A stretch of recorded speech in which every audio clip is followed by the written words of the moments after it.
현대건설 2023년도 3분기 누적 실적을 슬풋 회계로 분석하고 연말 매출액을 예측해 보도록 하겠습니다. 매출은 32.5% 증가했습니다만 영업이익은 78.8%가 감소했습니다. 포괄 가공비 배부 재고자산 회전율은 2.6회전으로 산출됩니다. 다 보시고요. 내용이 좋았다고 생각하시면 구독, 좋아요 부탁드리고 또한 필요하시면 배속 보시기를 바랍니다. 스루풋의 길이라고 정리를 좀 해봐서 소개를 지속적으로 하고자 합니다. 회계 7원칙을 오래간만에 작성을 해 봤습니다. 아마 뭐 전문가들은 다 아시는 거지만은 일반적인 것을 위해서 한번 저도 좀 생각을 다시 가다듬는 의미에서 작성을 해 봤는데요. 첫 번째가 신뢰성이고 검증 가능해야 된다. 그렇게 좀 숫자들이 정리가 돼야 된다는 얘기겠죠. 간단 명료해야 되고 쉬운 이해가 돼야 되고 공통적으로 사용하는 용어들을 사용하라. 충분성, 완전 공시가 돼야 된다. 계속성, 비교 가능해야 되고 회계 처리 방법을 수시로 변경해서는 안 된다. 이런 얘기고요. 중요성, 중요도에 따라 조직의 재무 규모에 따라 실용적인 방법으로 처리를 해라 하는 요구사항이고요. 안정성, 좀 보수적으로 조직의 가치를 보호하는 그런 방향으로 해야 된다는 얘기고, 실질 우선, 거래의 실제 내역과 경제적 사실을 반영해야 된다. 그리고 현재 회계 기준이 돌아가는 것은 재무 회계 기준으로서 GAAP라는 게 있고요. 이건 주로 미국에서 발달된 거고, IFRS 국제 회계 기준은 뭐 국내 번역은 또 회계라고 돼 있지만 International Financial Reporting Standards니까 재무 회계 기준이라고 볼 수 있겠습니다. 그러면은 원가 회계하고 제가 소개하는 스루풋 회계는 관리 회계 영역에 들어가는 게 되겠습니다. 결국 어떤 의사 결정에 도움이 되는 그런 관리 회계 영역이 원가 회계와 스루풋 회계인데, 원가 회계가 이제는 유효성이 다했다라는 게 이제 저의 주장인 거죠. 그래서 오랜 세월 지켜왔던 재정원가 법칙의 가정은 우리 세계의 특징이 아니다라고 얘기하고 싶고, 무엇인가 우리가 모르는 세계가 있었다. 그것을 저는 찾았다고 생각하는데 그것이 스루풋 회계고, 우리는 현재 두 갈래 길에 직면해 있습니다. 우리는 아직 가보지 못한 길로 들어가 볼 수 있다고 저는 공고를 드리는 바입니다. 원가 회계 손익으로서 매출이 11조 2,500억 원대를 달성해서 전년보다 32.5%가 증가했어요. 포괄 가공비 배부 재고 자산, 포괄이라는 것은 미청구공사 포함입니다. 66.1%나 크게 증가를 했습니다. 매출 증가율보다 더 증가했어요. 매출 원가가 32.2%, 약간 작게 증가했으니까 매출 증가보다 매출 총이익 늘어났고 판매 관리비를 줄여가지고 영업이익은 전년도보다 3.2% 증가한 것으로 아름답게 포장이 돼서 결산이 됐습니다. 영업이익률은 그 대신 0.8% 떨어졌습니다. 현대건설도 대표적인 수주산업인데, 수주산업에서 매출인식은 미청구공사 증가액을 수익으로 인식한다는 것입니다. 그것은 회계 처리 기준, 회계 원칙에서 IFRS 1115로 기간에 걸쳐 수익을 인식하는 회계 기준이 되겠습니다.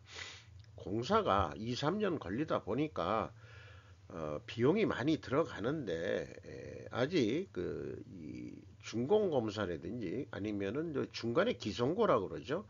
그런 것을 인정을 못 받아 가지고 매출 인식을 못할 경우를 위해서 돈은 많이 썼는데 매출 인식을 못하니까 이런 회계 기준을 만들어 줬는데 이게 이제 사실상 좀 문제라는 거죠.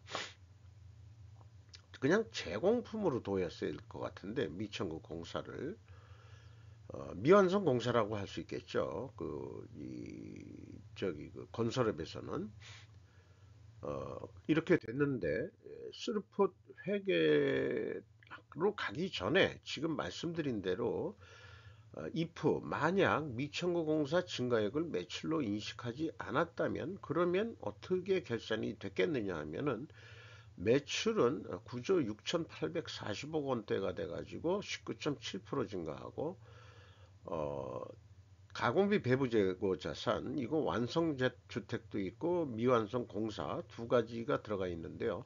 184%나 증가했습니다.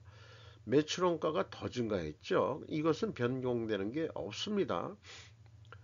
어, 그래서 매출 총이익도 적자고 그다음에 판매 관리비를 빼면은 영업 손실 무려 1조 2,583억 원의 영업 손실이 나온다. 이게 아마 현실적인 경영 실적일 것입니다. 저는 그렇게 주장하고자 합니다. 어쨌든 매출액을 변경 안 하고 그냥 인정한 상태에서 미천구 공사를 제공품으로 인식을 해서 분석한 그 스루폿 회계 손익으로는 매출에 비례하는 매출 재배비는 36.5%가 증가했어요.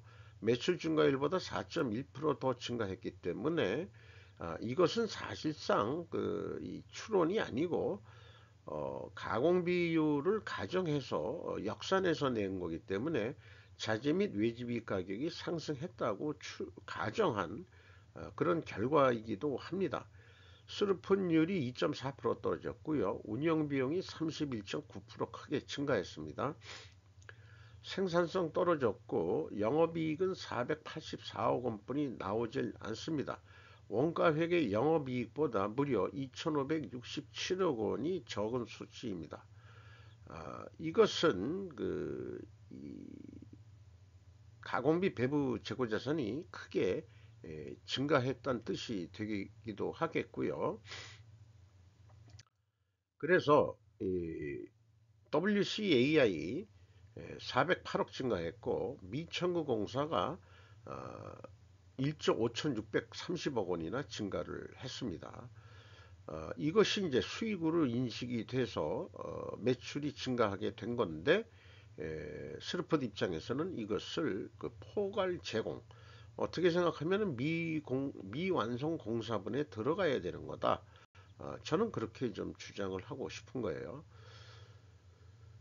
비용의 성격적 분류 내역을 그 현대건설은 분기에는 공시를 하지 않았습니다. 그래서 가공비율, 제조업이 아니니까 이거를 현장 운영비율이라고 얘기해 볼 수 있겠죠. 이 하락했다고 가정해서 역산으로 풀이했다. 왜 하락했냐? 일반적으로 건축자재 및 건설 노임단가가 외주비라고 이제 계정명은 되어 있는데 이것이 인상이 됐을 거다, 상승이 됐을 것이다. 또 데이터를 보더라도 그렇게 돼서 가공 비율이 내려갔다. 상대적으로 그 재료 비율이 올라갔다. 이렇게 가정을 해서 역산으로 모두 풀이해낸 게 되겠습니다. 총 건설 비용은 이런 다음과 같은 산식에 의해서 산출해 낸 거고요. 재고자산 매출원가 회계 투명성 검증 3단계로서 PQ 총 건설 비용의 갭이 1조 5,600억이나 되는데 이것은 PQ 건설 재료비하고의 차이액도 되겠고요. 그것이 무엇이냐 그러면은 바로 계약자산이라고 했는데 미천구 공사의 증감액이 되겠습니다. 그러면 일치를 합니다. 이건 사실은 맞춰준 의미가 있습니다. 그래서 의미가 사실은 없고요. 2단계도 마찬가지고 3단계 현금 흐름표 기준 전체 재고 자산은 현금이 356억 원 들어왔으면 재고가 356억 원 줄어들었으면 이건 딱 맞아 떨어집니다. 그런데 작년에는 현금이 150억 원 들어왔으면은 재고가 150억 원이 줄어들어 있는데 거꾸로 975억 원이 증가했어요. 그래서 갭이 1124억 원이나 안 맞아 떨어집니다. 이런 것들이 뭔가가 좀 문제가 있다 이렇게 봐집니다. 그런데 그 내용이 무엇인지는 추적할 도리는 없습니다. 운영 비용에서 그 비성분을 공시를 안 해가지고 전년도 인건비를 한번 가져와 봤어요. 그런데 직원들은 그냥 분기 직원들을 적용을 해서 산출해 보면은 인당 평균 임금이 1억 3,500만 원 선으로 돼서 9.5% 인상한 폭으로 그렇게 산출이 됩니다. 직원 수가 371명이나 증가가 됐습니다. 영업 활동은 잘 되고 있다 이렇게 조금 볼 수 있겠어요. 외주 가공비가 그 매출 증가율보다 매출이 증가했으니까 외주 가공비도 이게 이제 건설 현장 건설 노임이라고 볼 수 있겠죠. 뭐 그렇게 생각이 드는데 이게 한 16% 정도 상승이 됐습니다. 그래서 그 자재값도 올랐고 건설 노임도 단가도 외주비를 이제 건설 노임 단가로 그 간주를 하면은 콩한기가 걸렸네요. 잠깐 실례하겠습니다.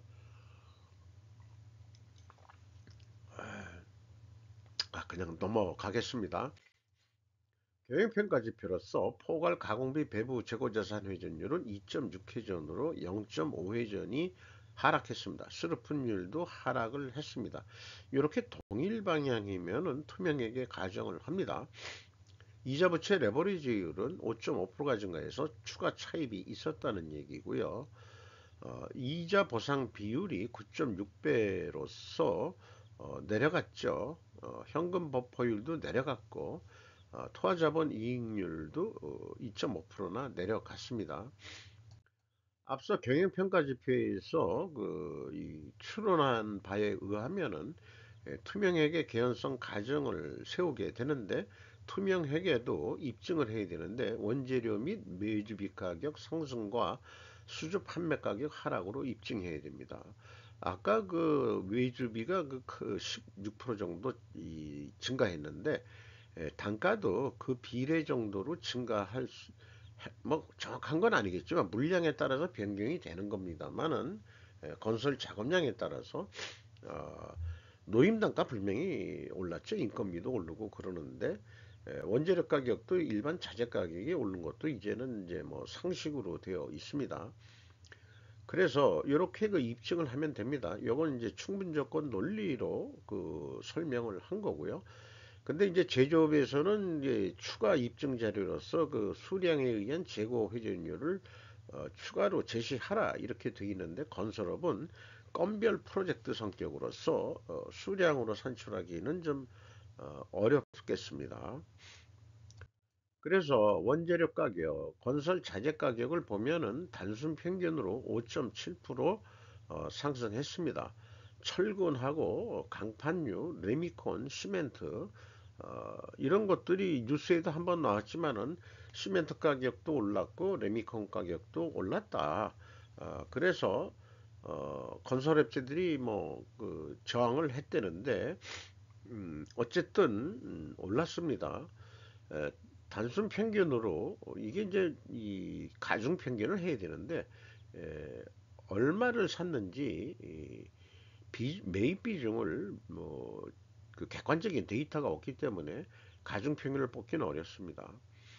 그리고 판매 가격은 또 검증을 할 수가 없죠. 건별 수주 금액이니까. 그래서 외주비가 이렇게 또 15.9% 증가했기 때문에 이런 걸 감안해서 좋다. 자재비 및 건설 노임이 20% 인상이 됐다 그러면은 수주 가격을 한 16.7% 정도 올려야 되는데 못 올렸죠. 못 올렸다기보다는 알 수가 없죠. 건별 수주 프로젝트니까. 그래서 현재 어느 정도 단가에 수주했겠느냐 뭐 그런 것을 가늠해 보기는 어렵지만은 수주 잔액이 현재 62조 정도 가지고 있습니다. 어, 뭐 계속해서 공사할 물량은 지금 가지고 있다는 얘기죠. 그런데 이제 그게 마진이 얼마나 되는 건지 우리는 알 방법이 없죠.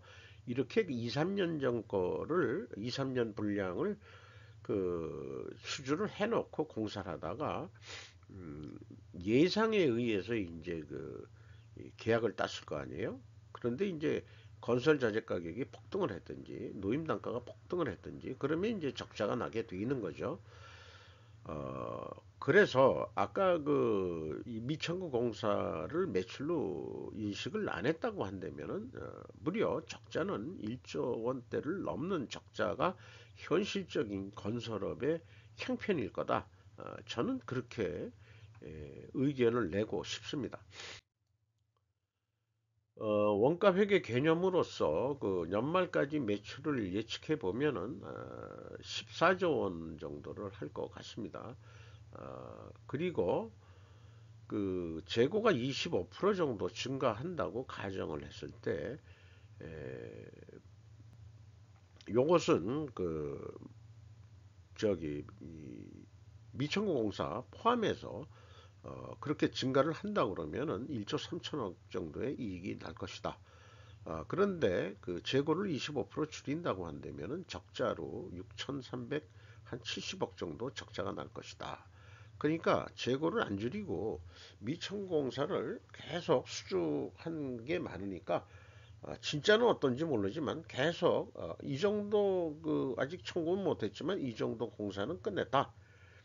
라고 매출 인식을 시키는 방법으로 해나가고 있다는 얘기죠. 어떤 이 수주 산업의 대표를 하셨던 분이 제 견해를 듣고서 하시는 말씀이 당신 얘기를 듣고 보니까 1년만 매출 인식을 안 하면은 다음에는 전년도 분 매출 인식 못한 게 이제 올해 와서 매출로 2월이 돼서 인식이 되니까 첫 한 해만 매출 인식을 하지 않고 첫 한 해만 이 적자를 볼 생각을 하고 아까 if 충분 조건 가정 논리로 얘기했듯이 적자가 나더라도 뭐 근데 그렇게 큰 적자겠죠? 1억 2천 1조 2천이기는 다음해부터는 그게 정상적으로 돌아갈 것 같네. 이렇게 인정을 했습니다. 그런 용기 결단을 낼 수 있는 이런 의견은 회계 기준을 누구 뭐 재무 참모들이 우는 어쩌고 회계 기준이 그렇지 않습니다. 어쩌고 저쩌고 나발을 대도 네가 회사를 책임지냐? 어, CEO가 책임지는 거지. 그래서 CEO가 그거 회계 기준 적용하지 말어. 그냥 제공품으로 둬. 미완성 공사로. 그렇게 하고 한 어저께인가요? 한국 항공우주도 수주산업인데 옛날에는 미천공사가 많았는데 이젠 제공품이 많아졌어요. 옛날엔 제공품이 별로 없었는데 항공우주도 뭐 왕년에 거기서 계셨던 분하고 좀 대화할 길이 있어가지고 얘기를 해봤는데 제공품으로 있어야 되는 거 아니냐? 매출로 인식하면 안 되는 거 아니냐? 좀 적자가 나서 그때 적자가 아무래도 주인 없는 회사가 뭐 한다고 그렇게 하는 거냐. 그러니까 지금 논리대로 1년만 손해를 볼 각오를 하고 올해 매출로 인식하지 못했던 그 부분은 내년에 인도가 돼가지고 매출로 인식이 될 거니까 또 그것이 계속해서 밀려가지고 2월이 돼가지고 너무 오는 거기 때문에 한 해만 고생을 할 생각을 해라. 이러면 될 것 같거든요. 제 생각에는. 제가 CEO라면 그렇게 의사결정을 할 것 같단 말이죠. 자관, 희망사항입니다만은 현업에서 물러나온 입장에서 스루프 기준으로는 한 14조 원 정도 할 것 같습니다. 그러면은 이제 이것은 뭐 거의 남는 것도 없고, 뭐, 그런 정도 순인데, 포괄 재고 회전을 그래도 4회전까지는 좀 해보자. 그러면은 한 4천억 정도. 매출 인식이 이거 15조, 한 16조까지 올리자. 아, 이 얘기는 지금 진행 중인 공사가 많지 않습니까? 회전율을 올리란 얘기는 준공을 빨리 시켜라. 수주산업에서 준공을 빨리 시키려고 한다면은 공기를 좀 잘 맞추고 그렇다고 부실 공사를 하면 안 되죠. 그 GS공사나 LH 애들처럼 퀄리티를 지키면서 공기를 빨리 끝내는 프로젝트 매니지먼트 경영이라는 것을 해가지고 업무 혁신을 해서 준공을 빨리 끝내가지고 한다면은 매출이 거의 16조까지 올라갈 수 있다. 그 경우에는 4천억 정도 영업이익을 낼 수 있다 하는 것이 저의 주장인 것입니다. 이렇게 볼 때 그 통계 그 치에 의해서 그 결과를 매트릭스 표로 만들어 보면은 슬퍼 경우만 해가지고 포괄이든 아니든 재고가 증가하면은 원가회계 영업이익보다 이익이 감소하게 돼 있고 판매예가는 원가회계보다 낮게 나오게 되어 있는 이 그 표준 통계치에 적용이 된다 할 수 있겠습니다. 주가는 37,350원으로서 연초보다 2,450원 상승했고요.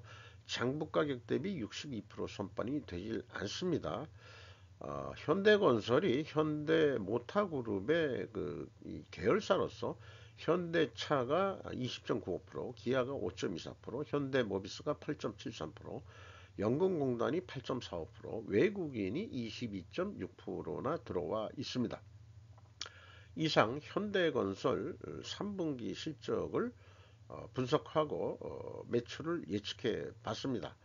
수주 산업에서 미천국 공사 이게 문제아로 대두가 됩니다. 마치도록 하겠습니다.